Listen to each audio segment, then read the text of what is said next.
Entah ada angin, Presiden Jokowi kembali diganggu dengan sesuatu yang sebenarnya sia-sia dan tidak penting banget. Dia digugat oleh sejumlah orang yang mengatasnamakan dirinya sebagai Tim Pembela Ulama dan Aktivis atau TPUA. Salah satu penggugat juga terdapat nama pengacara Egy Sujana. Egy Sujana pernah ditetapkan sebagai tersangka kasus dugaan makar karena seruan People Power yang dia lontarkan saat berada di kediaman Prabowo Subianto di Jalan Kertanegara, Jakarta Selatan. Pada tanggal 17 April tahun 2019. Saat itu masih masa Pilpres. Sejak tanggal 14 Mei Egy sempat ditahan di rutan Polda Metro Jaya dan kemudian mengajukan penangguhan penahanan. Jadi intinya dia pernah berada di kubu Prabowo dan masuk dalam barisan sakit hati. Dia juga salah satu yang protes atas penangkapan Munarman. Jadi sudah clear ya dia ini orientasi politiknya kemana? Adalah Muhyiddin Jalin yang menggugat Jokowi. Dia meminta agar pengadilan mengabulkan seluruh gugatan dan menyatakan bahwa Jokowi telah melakukan perbuatan melawan hukum. Dia mengatakan perbuatan melawan hukum yang diajukan terhadap Presiden Jokowi disebabkan oleh terjadinya sejumlah persoalan di negara Indonesia. Misalnya penegakan hukum dan perekonomian yang dinilai carut-marut, pembohongan publik hingga regulasi nasional yang dinilai tidak patut atau tidak layak hingga membuat gaduh. Lucunya, ketika dia ditanya secara spesifik apa yang salah, dia tidak menjawab. Hanya ada dua arti. Masih sedang menyusun rencana dan cari-cari kesalahan atau murni gugat asal-asalan karena sakit hatinya kambuh. TPUA yang menjadi kuasa hukum penggugat DPR RI dan Presiden Joko Widodo menunggu panggilan sidang, katanya.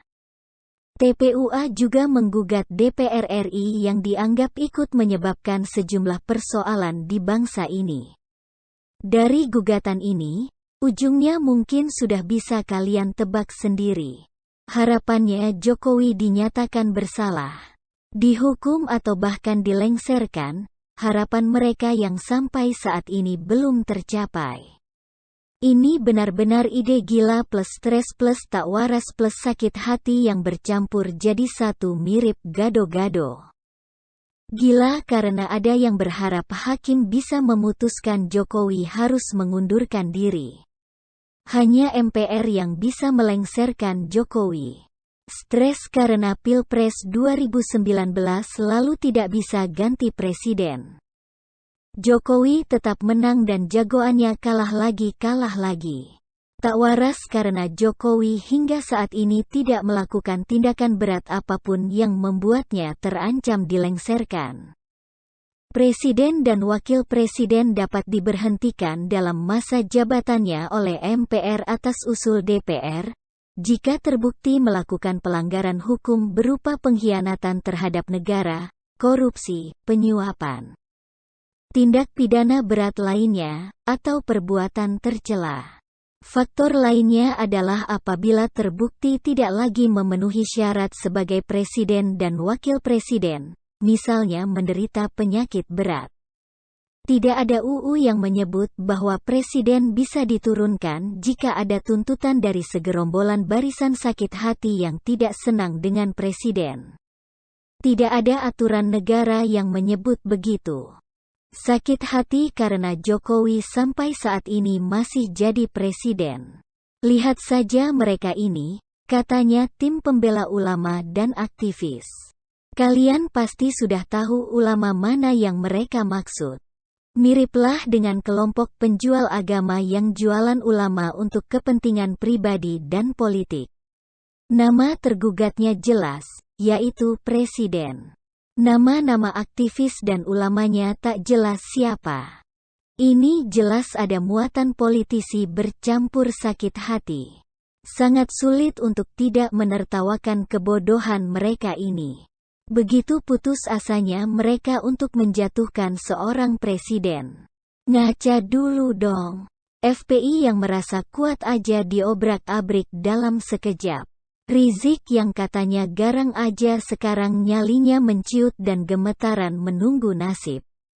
Munarman yang garang karena pernah siram air teh aja sekarang ditangkap dan terancam penjara seumur hidup.